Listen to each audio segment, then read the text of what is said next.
ఈ రోజు ఈ ప్రాంతం అభివృద్ధికి కారణమైంది.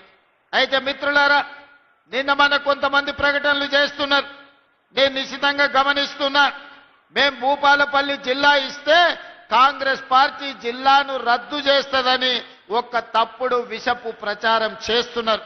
ఈ వేదిక మీద నుంచి మీడియా మిత్రులకు 4 కోట్ల తెలంగాణ ప్రజలకు నేను స్పష్టంగా చెప్పదలుచుకున్నా, ఏ జిల్లాలను తొలగించడం గాని కొత్త జిల్లాలను ఇచ్చే ఆలోచన గాని ప్రభుత్వ పరిధిలో పరిశీలనలు లేదు.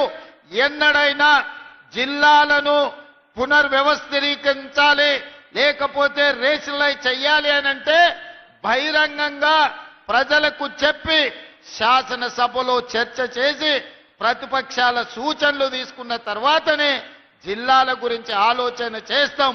ఎవరు ఎన్ని కుట్రలు చేసినా, ఎన్ని అపోహలు సృష్టించాలని ప్రయత్నం చేసినా భూపాలపల్లి ప్రాంతం చైతన్యవంతమైన ప్రాంతం. ఎవరు ఏ కుట్రలు